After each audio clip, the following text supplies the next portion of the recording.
Hello, everyone, and thank you for joining us for today's Hamline Leo lecture, Curiosity and Creativity, Lessons from Marketing Innovators. My name is Molly Glevy. I work in the Alumni Relations Office here at Hamline, and I'm very pleased to welcome you to our talk and then also welcome our speakers to today's talk as well. A few things before we get started. You will be muted and your camera will be off for today's presentation. We know how this goes by now. Right. If you have a question for our speakers, please use the Q&A icon on your Zoom dashboard. And if you have questions throughout the talk, go ahead and put them in. You don't need to hold them till the very end. There'll be a few points throughout where we may stop and ask for some questions. So go ahead and put those in as they come to mind. If you have a question about the logistics of today's webinar or run into any issues at all, go ahead and put that in the chat icon on your Zoom dashboard. There are a few of us who will be behind the scenes and can help if you run into any trouble.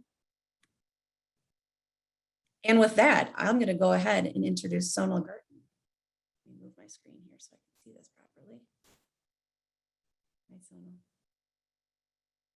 Sonal. Gerten joined Hamline's faculty in 2019 with deep expertise in brand management, digital and social media marketing strategies, and new product innovation. She teaches marketing courses at both the undergraduate and MBA level. Prior to Hamline, Sonal spent more than 20 years as a strategic marketing leader, spearheading growth in a variety of industries, including consumer packaged goods, education, small business, and nonprofit. She received her MBA from UCLA, and BA in economics from Johns Hopkins University. And she currently serves on the board of Juxtaposition Arts in North Minneapolis.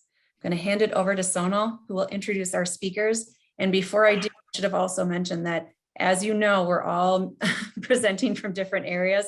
You might hear some background noise, so forgive us and be patient as we move along. Sonal, handing it over to you.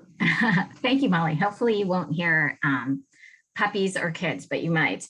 I'd love to introduce our panelists for today. So first up is Michael Abata. Michael is a 05 Hamline alum. He spent 16 years at Target leading brand marketing campaigns, consumer research, and large-scale event production.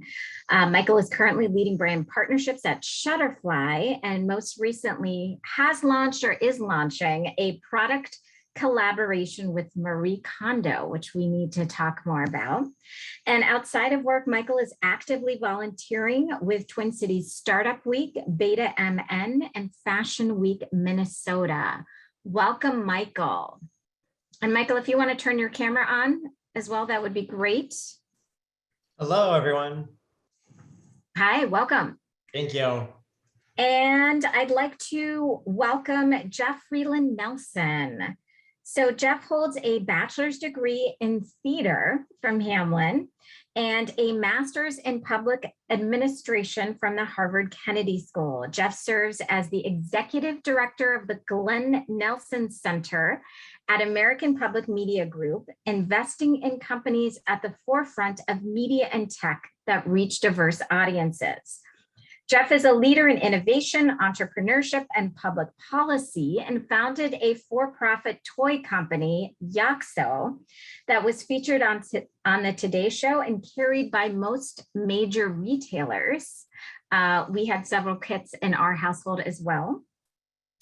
And he now devotes part of his time to coaching startup CEOs and senior nonprofit leaders through Finding Fire. Welcome, Jeff. Thanks, Sonal. It's good to be here. Yes. So first up, before we start, I'd like to ask both of you, what's one takeaway that you'd like our audience to have from this conversation, from our 40 minutes together? Jeff, why don't we start with you? Sure. And this might not make any sense now, but hopefully will later. But it's just to start thinking like a 9-year-old. So I want us all to start thinking like 9-year-olds. I love that. 9-year-olds are very present. Michael, what about you? I would say, I think one of the things I was actually writing down the other day was just like, not to be afraid to share your ideas and your curiosity with others. I like that. Be bold, right? Be bold to stay. Don't hold on to things. Let them let them out and let them grow. Yeah, both great advice. Okay, so Michael, let's talk more about your role at Director of Brain Partnerships at Shutterfly, and particularly this partnership with Marie Kondo. So tell us more about how this came about and kind of what your objectives are with this particular partnership. Yeah, absolutely. So, I jumped into Shutterfly about 4 months ago. They are an organization that is in the midst of transforming. They're a late 1999 startup, one of the original DTCs, if you will, and they're really thinking about transforming and how they enable self-expression and champion sort of creators and makers in the world. And the partnerships and collaborations area of the company just hadn't existed before, but some of the new leadership felt like it was a really important thing to help the company sort of differentiate ourselves in the marketplace. And so my job really every day is trying to figure out how I make magic by connecting the brand and where we're headed with what's going on in culture and what's happening in culture. And so one of the things that we realize is that Marie Kondo, she is known for tidying closets and drawers in your homes, but she is actually herself trying to become more of a lifestyle brand and help people spark joy in all moments of their lives.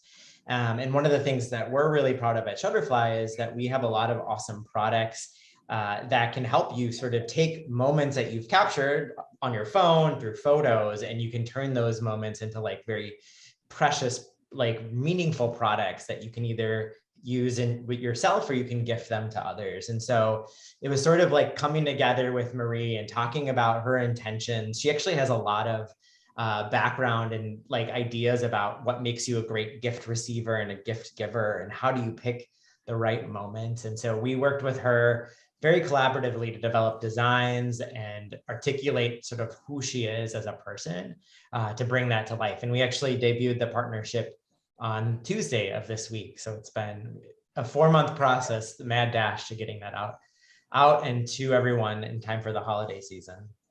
Nice. And congratulations. I think her message of sparking joy definitely resonates with many of us. Yeah, absolutely. Jeff, so I know as your role as executive director, you're responsible for many things, including the Horizon Fund and the Next Challenge Media and Journalism competition. So can you speak briefly about both of those initiatives and maybe some of the outcomes from them? Sure. So I run Glen Nelson Center. I was not related to Glen Nelson, but Glen Nelson Center is the venture arm of American Public Media Group. And so more locally, American Public Media Group owns Minnesota Public Radio. So I'm actually sitting here in Minnesota Public Radio. And so we are one of the largest, essentially the second largest public radio institution in the country. And what I specifically do is help push our company forward, help innovate, specifically by identifying and investing in startup media companies that are doing radical things that we could never do or we could never pull off because they're too risky or they're too out there. We learn from them, we invest cash money in them, we become owners in these companies. And then what we do is over the course of many years, we partner with them to kind of figure out what they're up to, help it influence our business model, our future, our strategy, and then maybe even consider making them part of American Public Media Group in the future. So that's the Horizon Fund, which is essentially a venture capital fund owned by American Public Media Group. Just 2 days ago, we launched something called the Next Challenge for Media and Journalism, which you can learn all about at thenextchallenge.com. And that is really our way to find those startups, to really identify where they are really anywhere in the country. And so what we've done is we've raised a bunch of money. We're partnering with Warner Media and the Knight Foundation and a bunch of institutions across the country to go out there and say, hey, we're going to give $100,000 to the most promising media startups across the country. And what we get to do then, again, is identify opportunities for learning, opportunities to grow, and opportunities to make investments in the future. So it's a big curiosity exercise, essentially. Neat. I love that. And so needed right now to hear different voices in that space, in the media space. On that note, let's jump in to curiosity and creativity. So my first question for both of you is, how do you define creativity? Michael, you're laughing. Do you want to take that one first? It's a hard, I mean, it's a hard question. I would say, I was thinking a lot about it. And for me, it's really about, like, for me personally, it's about connecting sort of what's happening in the world and what's going on to like people's like just human desires and needs and truths, and like figuring out how to like make something from both of those things. And just trying, like, I'm just always in my head, like looking at things, observing things, and then trying to like design something that like solves a problem or a need, whether it's for my own job or volunteering or just like for fun. Like that's how creativity sort of shows up in my life and how I kind of define it. I love that. So daydreaming is good, even though we absolutely, yeah, don't daydream. Jeff, what about you? How would you define creativity? Well, this really gets back to that question of thinking, the idea of thinking like a 9-year-old, and this notion of divergent thinking. And there's actually this study that was done a few years ago where they brought a bunch of kids in the room, or into the room. They're 9 years old, and they would bring them each into a room individually, and they'd show them sort of the equivalent of ink blots. They'd say, "Hey, what do you see here? Tell us what you think. You're just saying." And what was amazing is how these 9-year-olds just spouted it off. They're like, "Oh, I see a car, I see a horse, I see a bird, I see a pile of poop, I see a whatever." And they just like, and they would come up with just dozens of things. Then they brought adults in and they said, "What do you see here?" And the adults were like, well, I mean, it could be, I don't know, a pizza. Like they did, and universally, the adults came up with far fewer ideas of what they saw than the 9-year-olds. But then what's really interesting is they actually said to the 9-year-olds, or said to the adults, "Okay, now what we want you to do is pretend like you're a 9-year-old. Pretend like you're a kid.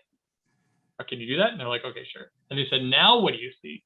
And suddenly the adults started going, "Oh, it's a bird, it's a horse, it's a pile of poop, it's a giant fart." Like all these things, kind of embarrassing things.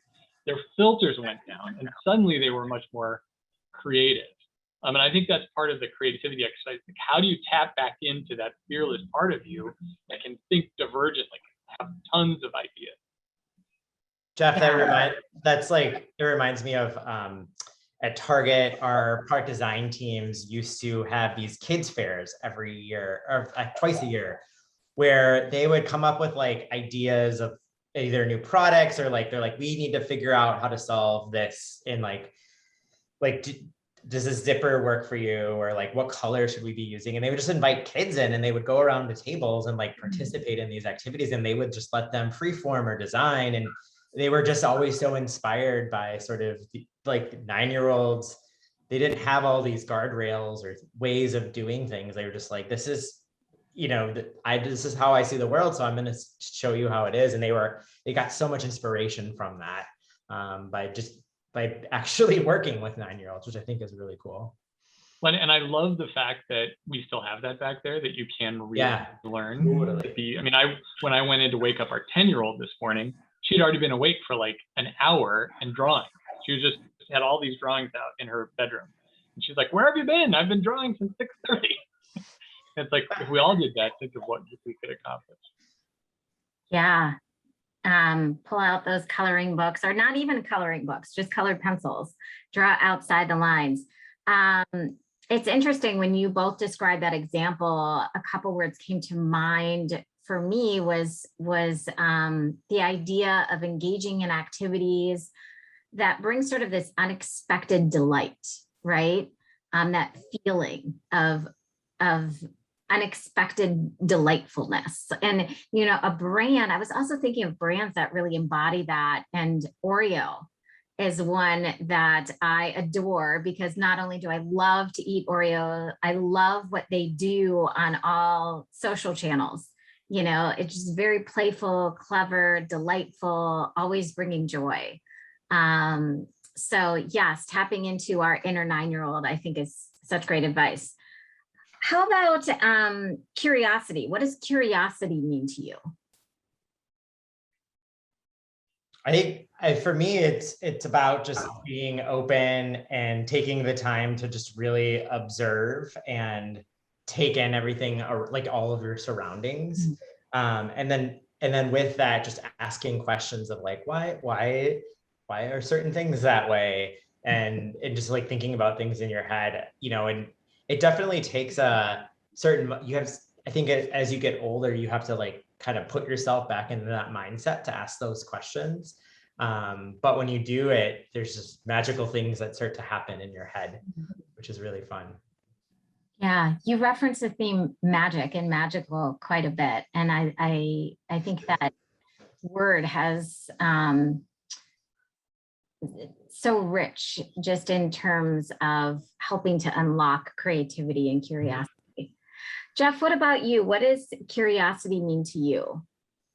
I think Michael is absolutely right. I mean, I think there's this notion of, do you walk through the world sort of thinking, I got this figured out? You're kind of in your pattern, you do your commute, you park in your parking lot, you go to your office, or do you go through the day and you're kind of like, what's that all about? You see something like, that's new. Again, sort of bringing the sense of, it's almost wonder, childlike wonder to your life, which is hard to do. I mean, I think it is hard to remain curious. At American Public Media Group, the primary way we define our audience is that they are curious people. They're people seeking more information. And that, I think that's a really interesting lens to look at the public radio audience, because it's true. I mean, if you tune into public radio, for the most part, you might be old, or we're working on that, but you also have retained that sense of curiosity. Yeah, older. Older. It's interesting, Jeff, like the word curious, I feel like from a hiring standpoint has come up more and more. Maybe like, I don't know, 6 or 7 years ago, I felt like I was seeing it pop up more and more in job descriptions. When I was hiring folks, like I was always looking for people who had, like, you could tell they had a sense of curiosity. They wanted to explore or like try new things, because those are the types of people, and that mindset is what great ideas came from. And so that's what we would be hiring for too. So it's interesting to think about it that way. And I agree with that. But I do think that's a new thing. And I know historically, and I've even experienced myself, where being a person who might be considered more creative, slightly crazy, that, I've had people say to me, I've brought some idea to a room, and they'll say, "Oh, Jeff, you're so creative." And it's not a compliment. It's kind of and so, recognizing, I think now, because there is convergent thinking too, right? So there's divergent, let's come up with a bunch of ideas, then figuring out, okay, what are the better ideas? And that's important too. So you can't really just have one without the other. Right. Yeah, and I think what I'm hearing both of you say is really the importance of story and a deep need or want to understand other people's stories, which I think is really important from a marketing lens too, right? So can you share a little bit more about why cultivating curiosity is important in your work or in the marketing field, even in your personal life? Jeff, let's start with you this time. It's a great question. And I think that, I will admit, I mean, I feel like I was losing some of that innate curiosity. And when COVID hit in particular, there's this real sense of, I was in a rut. I'm waking up in the morning, stumbling, maybe take a shower, jump into work with wearing a sweatshirt and shorts, right? And realized that for me, one way to really get beyond that was actually to launch my coaching practice, which is a completely a side hustle. And for the most part, I do it for free. And it's just for leaders that are needing some help. And the key to coaching and all my coaching training, which I did in graduate school, is about being curious and asking questions. That's all you do. It's just ask questions, ask questions, ask questions. And what I suddenly found is that's trickling into all of my life. So now suddenly I find myself more curious about, with my kids, instead of saying, "How was your day?" It's more like, "Oh, hey, you said this thing yesterday. Tell me more about that." Or, and when I do that, suddenly they light up and there's more opportunities for them to be curious. So that's been a real gift for me over the last, year and a half as a way to sort of tap back into that part of me that wants to hear other people's stories, that's curious about other people's stories. Yeah, it seems like curiosity and sort of really active listening goes hand in hand. Michael, what about you? It's funny, Jeff and I have very similar paths. I mean, the reason I'm involved with like Twin Cities Startup Week is like, there are so many amazing folks out there, especially even in Minnesota and the Twin Cities, like that are creating new companies and have new ideas. And I volunteer, like I was volunteering at the check-in for the like last 2 weeks, and just like talking to people and like, what do you do? And like, what are you here for? And they're like, oh, I'm winning an award. And I'm like, what are you winning an award for? And like, one of the guys I was volunteering with, he's like, oh yeah, I'm a TikTok influencer. And he had like 1 million followers, and he's doing financial and for like giving financial advice to like Gen Zers. And I was like, oh my gosh, you're great. Like, and you just like put yourself in those types of situations and you like learn things, and it connects and makes dots for you. And so that's been really fun for me, is just to find those opportunities and sort of cultivate learning things that are outside of what I am exposed to or see every day. Yeah, what both of you are talking about is reminds me of a book that I'm reading called Everyday Vitality by Samantha Boardman. And it talks about, how to move away from just checking the box, Jeff, like you talked about every day, and just feeling alive, not only in your personal life, but in work life too. And so sort of having that sense of curiosity and asking questions, I think really lends itself to like feeling more alive, right? Because we're all feeling kind of cocooned in this pandemic era. So let's get to some specifics. I'd love to know about an example of how curiosity or active learning has led to a breakthrough for you. So a success story, product, or program launch. Who wants to kick it off here? I can jump in. With Michael. Go for it. So back in the day, I don't know how many years ago it was, but when I was at Target, I was sitting on our consumer insights team, and the company was starting to decide that we wanted to move into putting stores in like city and like downtown areas and downtown environments, and like really getting into small cities. And we're like, well, what does it look like for somebody to live in a downtown area, like living in an apartment or a smaller space?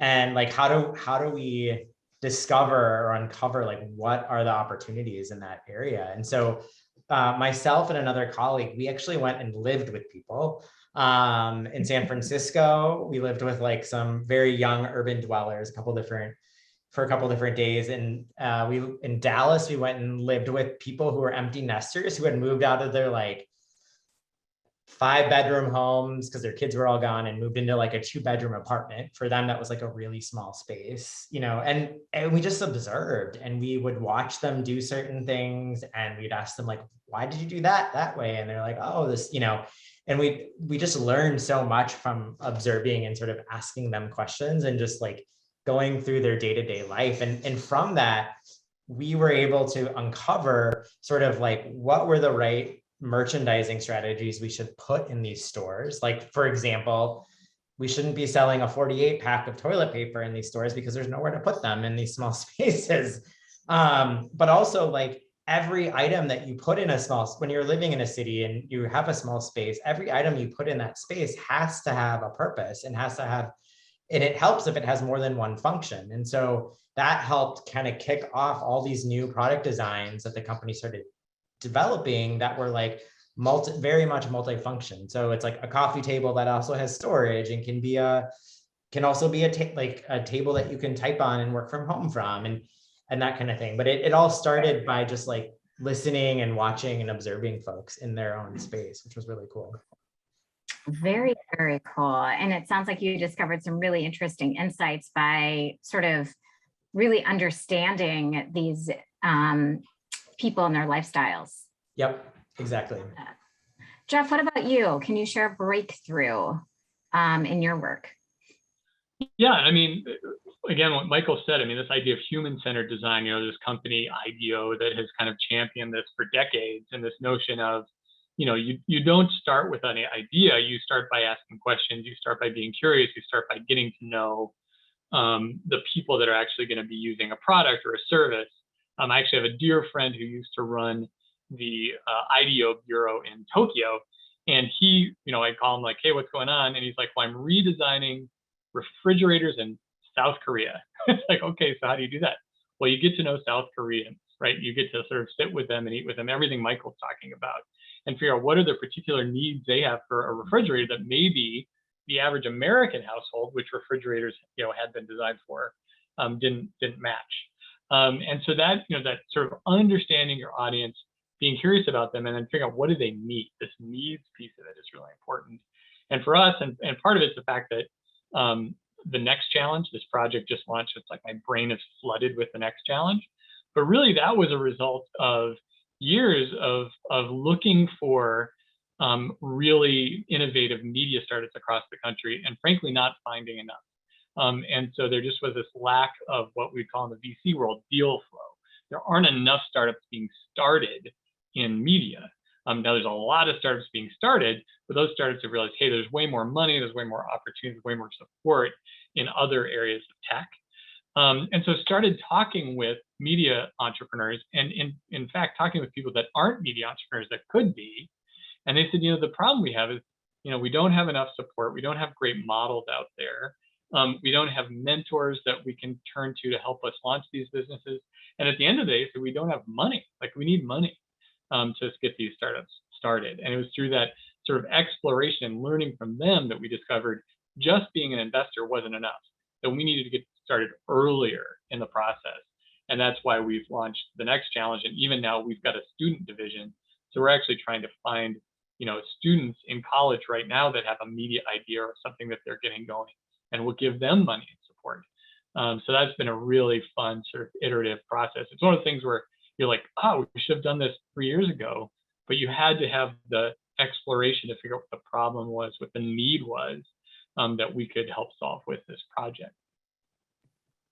Yeah, and Jeff, I think you hit on a good point too, that creativity is iterative, right? It doesn't have to be perfect right out of the gates. And a lot of times we have this notion that it has to be.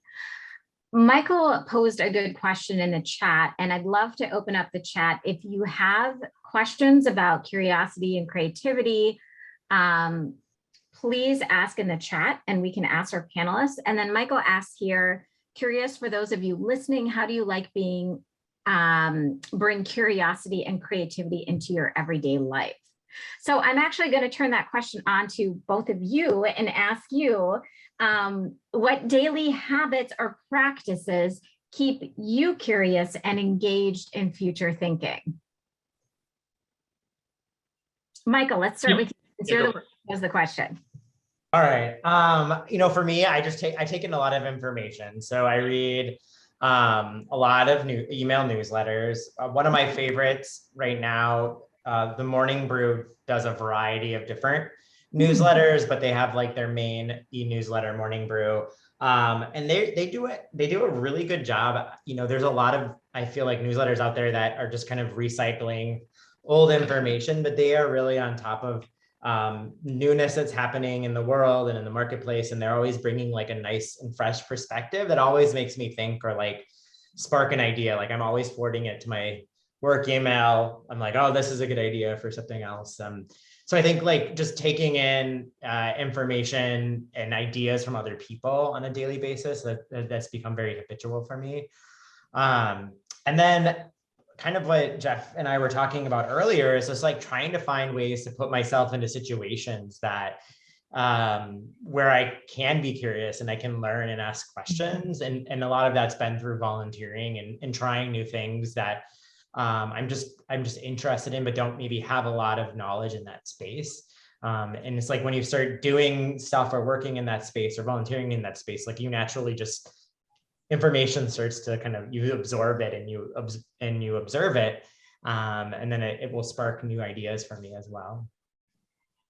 Yeah, I think, Michael, what you talked about is also applicable to like trying to be a 9-year-old again, right? I mean, I think about my kids, and, you know, the other day they brought out this Constitution book and wanted to learn all about the Constitution, you know, which I haven't revisited in years. And it's like, they just delve deep, right, into these random disparate topics. And that's awesome. Jeff, what about you? What are some of your daily habits or routines? You know, one thing I'm a huge fan of, and this actually, it's both creativity but also productivity, is to have this practice called the Pomodoro method or the Pomodoro technique. And it's basically breaking your entire day into 25-minute chunks. And so you have a timer, and I have this timer that I have right here that I love called a time timer. And you set it to 25 minutes. And then what you do is then you do some really whatever you need to focus on. So you write down what you need to focus on. If you Google Pomodoro method or Pomodoro technique, you'll see all about this.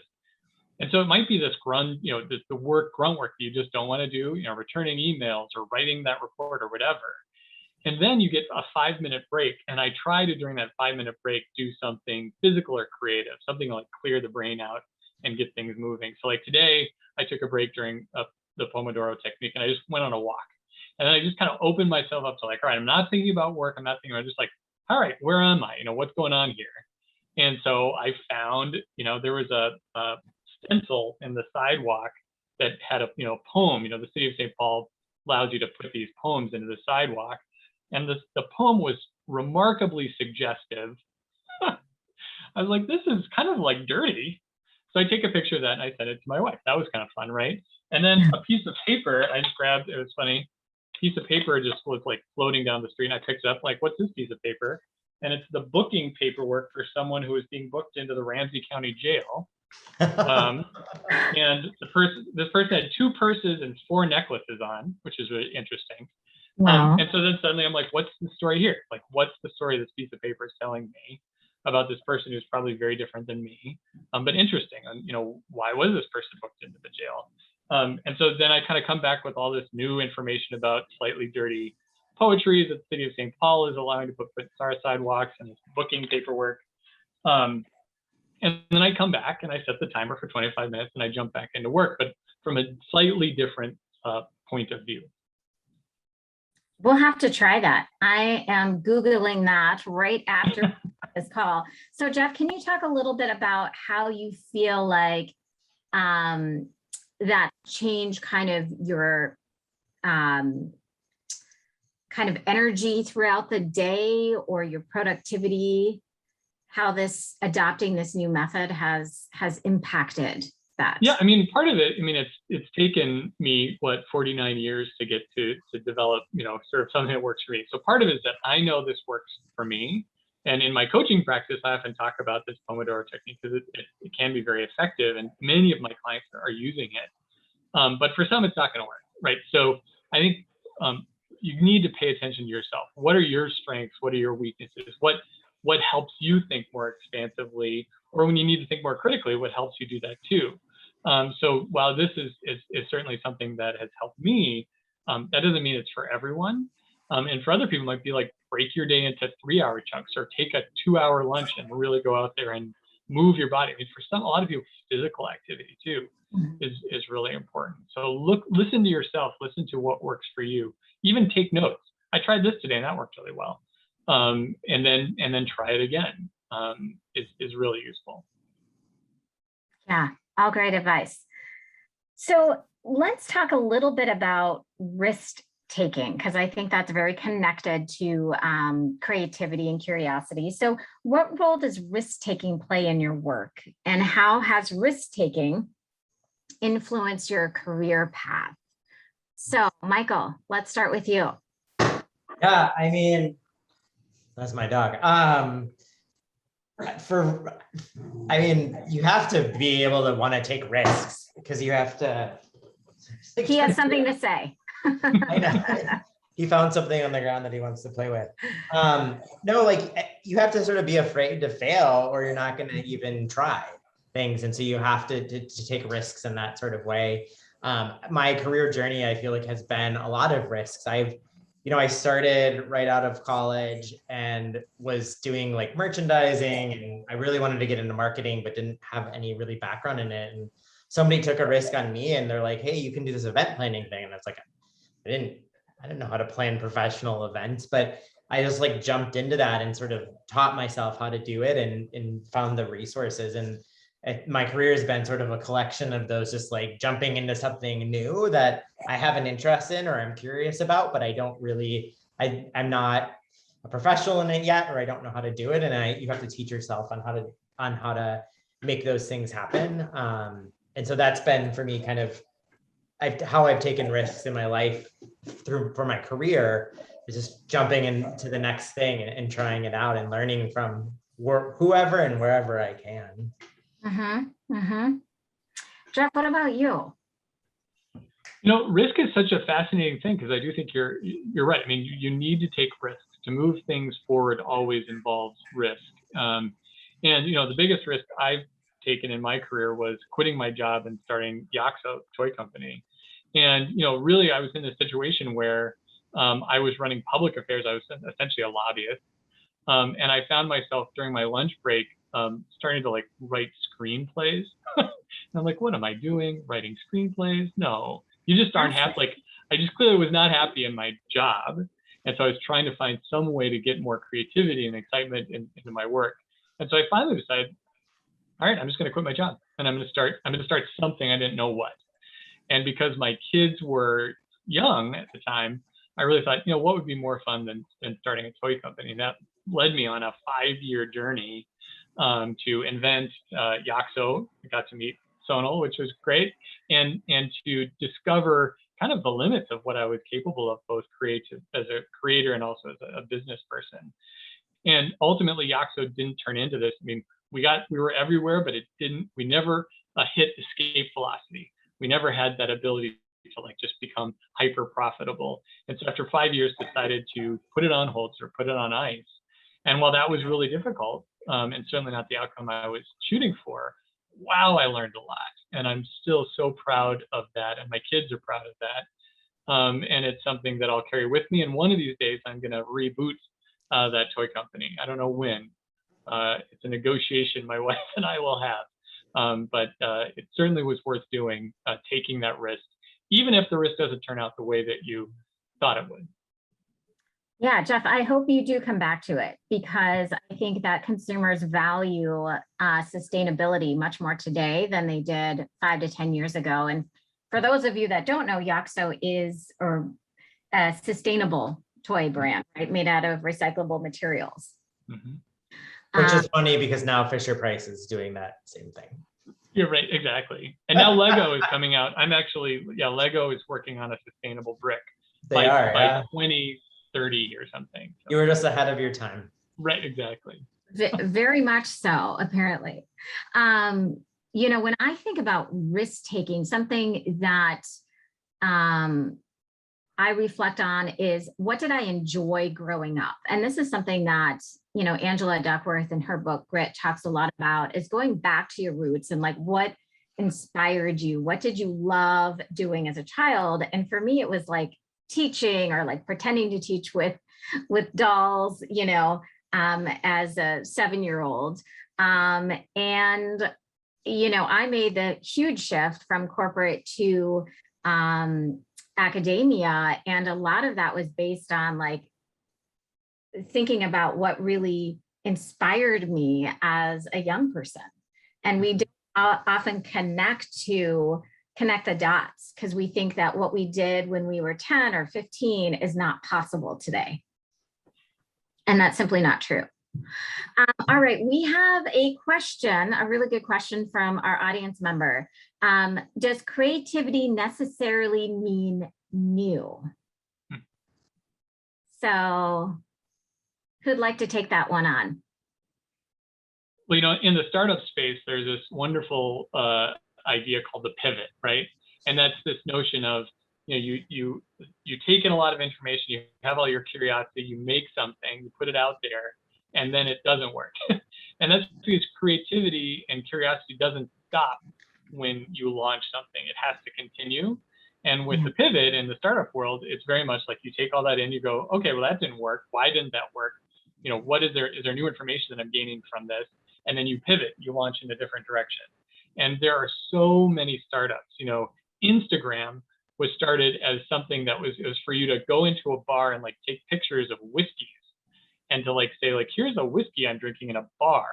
And guess what? That didn't work. There weren't enough people who wanted to take pictures of their whiskey, but there were a lot of people who wanted to take pictures. And so they pivoted and it became Instagram, and that worked out pretty well. So no, it's not about just, creating something. It's about creating and molding and pivoting and changing and learning throughout the whole process. Yeah. Creativity can be messy, but that's a good thing. Michael, anything to add to that? It's funny, there's like, somehow I got on one of the TikTok algorithms of pivots and startups. And there's this woman doing like a series of pivots on startups. And I was like, I think YouTube was a video dating site before it became YouTube. They realized the video part was the part that was like, people actually liked. The dating thing didn't really work out. And it's like, now look at it. But I also feel like there aren't always a lot of like, the audience question, like it was also like, where do you see re-envisioning fitting in? And like, you're constantly sort of reevaluating now and trying new things and like looking at like what worked and what didn't work with whatever you put out in the world, and like picking and like kind of picking and choosing what people are reacting to. And I'm trying to think of an example in my life where we saw like a glimmer of something and kind of went after that. I'll have to come back to it, but yeah, all great advice. So how about this one to piggyback here? How do you encourage others? So it could be family members, teams, peers, to engage deeply in creativity or curiosity. So Jeff, let's start with you on that one. It's a great question. And to be honest, one of the challenges of the pandemic, among the many, many challenges, is how to pull that off in a virtual environment. I recall a meeting that we had pre-pandemic, 2 years ago, where as part of the meeting, we said, all right, we're going to stop this meeting, and now we're all going to take off in teams into the skyways of St. Paul. And I asked everyone to come back. It's basically a photo safari. And we were looking for repeating patterns. We were looking for, let's find places where you're seeing, these repeating patterns or interesting patterns in the skyway. Everyone took pictures. They came back. They presented their pictures. And it was a really interesting way to sort of talk about, to sort of get, again, the brain working in a different way. A lot harder to do, I think, in a Zoom space. Not impossible. But I do think, one of the things that we've tried doing is to shake up the meeting size. So maybe you have 30 people on a call, and you say, all right, now we're going to work on something that's going to require a little more of your creative juice. So what we're going to do is we're going to break into groups of 2 or 3.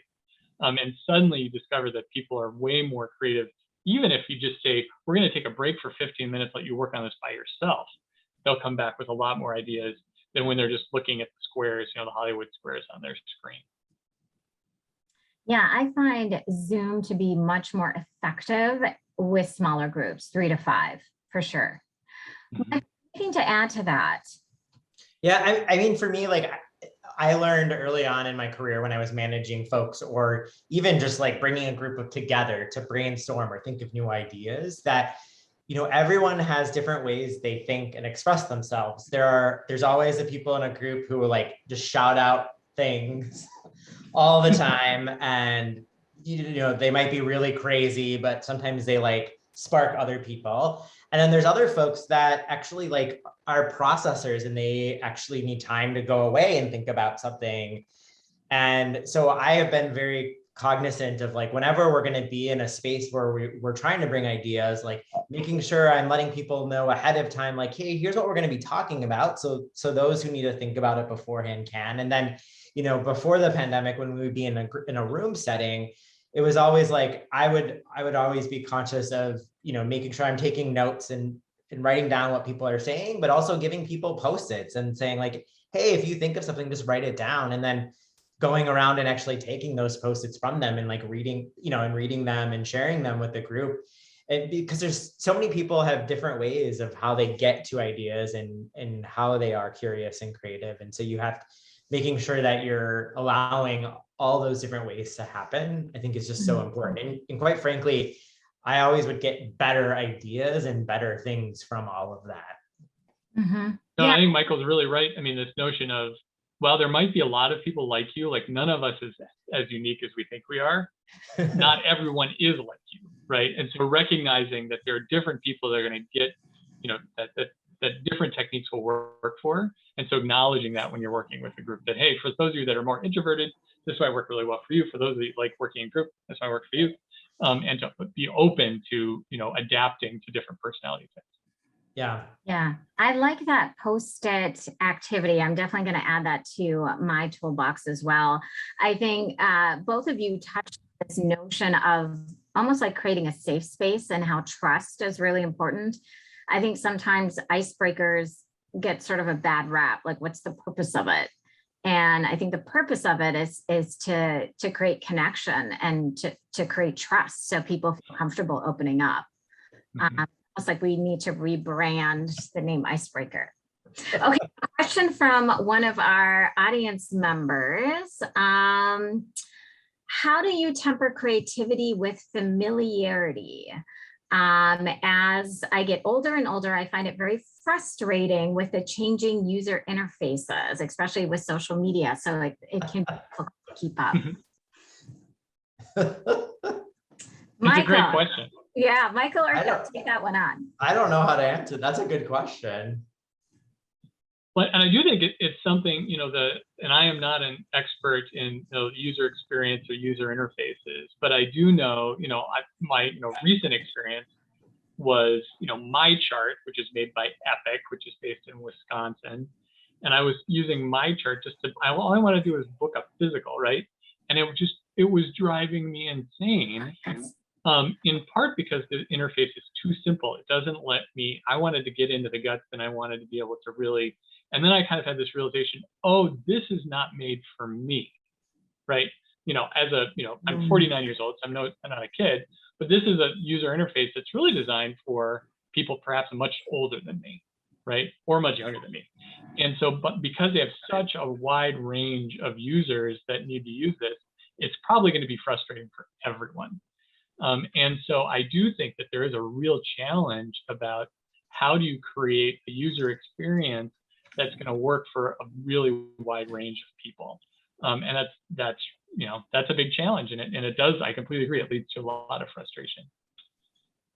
Yeah, and I think there's ways to sort of engage with that content without being on all the platforms. So for example, I teach marketing, but I'm not on TikTok, I'm not on Snapchat because I don't want to be, right? I find it really overwhelming.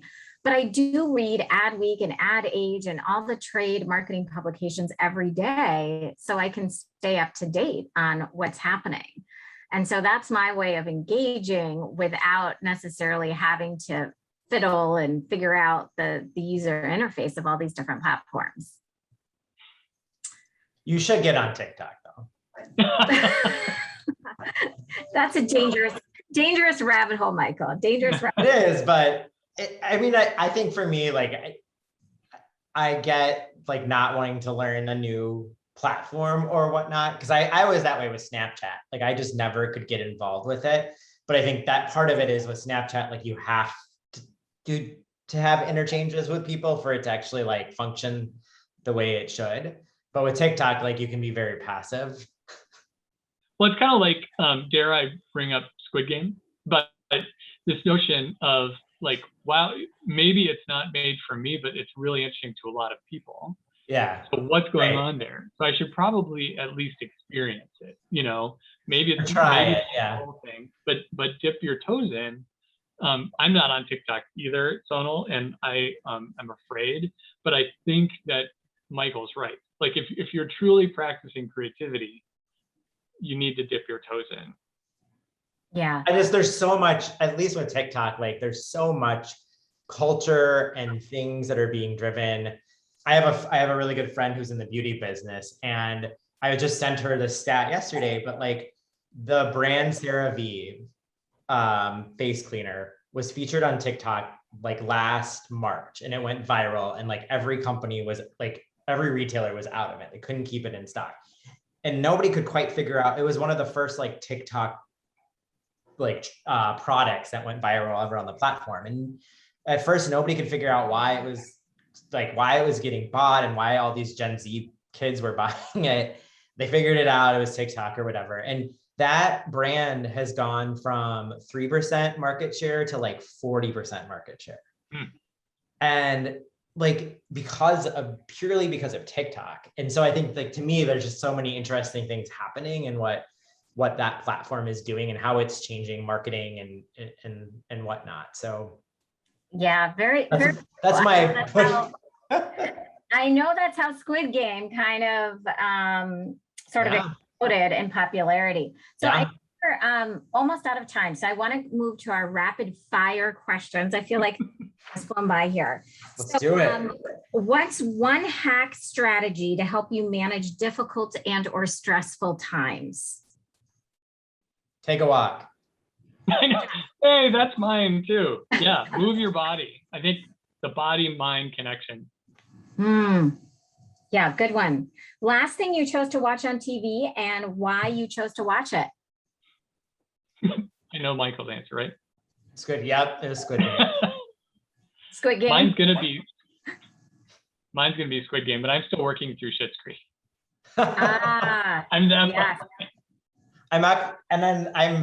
I'm also watching Murder. Is it Murders Only in the? I can't think of whatever. It's with Steve Martin and Is that the one with Selena Gomez? Yeah. Hulu. Yeah. Been really good, and I've been fascinated with like 2 different generations of like actors coming together. Yeah. Only Murders in the Building. Thank you, April. I can't get the name right. It's fun. Favorite podcast, Jeff?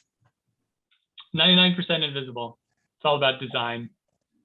Good one. Michael? Office Ladies. Office Ladies. I have not listened to that one. I might have. Angela Kinsley and Jenna, can't think of her last name, are there. She was Pam on The Office. They're doing a recap of every episode and sort of how it came together. And the fascinating thing about it is they talk about what made The Office so unique from a creativity standpoint. And like, it's fascinating. Cool. I like that. So favorite memory from your time at Hamline? Michael? Digging back into the I know. Well, Katie mentioned it in the chat, but I was very involved with the liner and bringing that back to life. It might be dead again, but we brought it back to life for a few years, which was really fun, and being on the Oracle and involved with Husk and all those things. I just met so many great people through all of it. And I was a theater major, so it was Saturday mornings having coffee in the scene shop. And I just loved Saturdays building stuff. And I'm amazed I survived with all my fingers using all those power tools. Nice. And finally, favorite hype song to inspire your creativity? Jeff, I'm going to start with you. All right. So, and there's a quick story. So my 13-year-old, I'm very curious. I love music. I'm very curious about music. My 13-year-old turned me on to a artist called Derivacat, who writes music about Minecraft. I thought that's the dumbest thing I've ever heard. Let's hear some of this music. Started listening to it, and one of her songs reminded me of a song from my history. So that sent me down a rabbit hole. And I can even play it. Let's say it's right.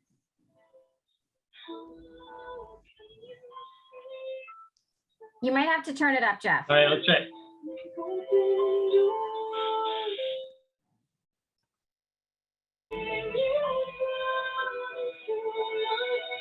Great, it's coming.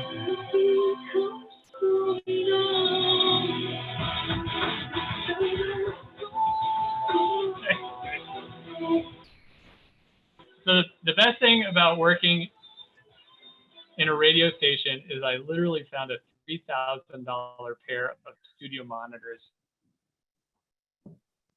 It sounds really good. Yeah, I think we're all rocking out over here. So that was Evanescence, in case you're wondering, and I'm ashamed of the fact that that's what's getting me going right now. Don't be, own it. Michael, what about you? Your hype song? I know I didn't have an answer yesterday when we chatted, but I was at Orange Theory last night and I realized what it was. It's Britney Spears' work, the B word. That's a good one. It gets me every time. I like it. I think I mentioned to all of you that my hype song is MIA Paper Planes. I listen to it all the time to get me in that creative spirit. All right. That's all we had. I know we didn't get to all the questions today. I know our panelists are available to sort of, if you want to email any of us, happy to answer questions offline. Molly, I'm going to turn it over to you. I'm sorry, I was laughing too much to compose myself before turning my camera back on. Thank you so much, you guys. I really appreciate it. Thanks to everybody who threw things into the chat as well. There might be a couple of questions here that we didn't get to that, Jeff, Sonal, Michael, I might still throw your way. Someone just said this was so much fun and very inspirational. Thank you. I agree. I hope the others of you also needed a moment of lift today as well. This was great. So folks, we do Leo lectures all year long. We're working on our next one. Stay tuned. It will be around women in leadership. So more details to come about that. Our Leo lectures today, and then all of our Leo lectures that we've done on Zoom, you can find on our website. The latest ones will be up later this week or early next. So you can go back and if you want to hear some more Evanescence, you can do that through our YouTube channel. That was wonderful. So that's all from this end. Thank you so much, everybody. Have a great rest of your day. Thanks, speakers. And Thank you so much. It was a pleasure. Bye, guys. Have a good one. Bye. Bye. Bye.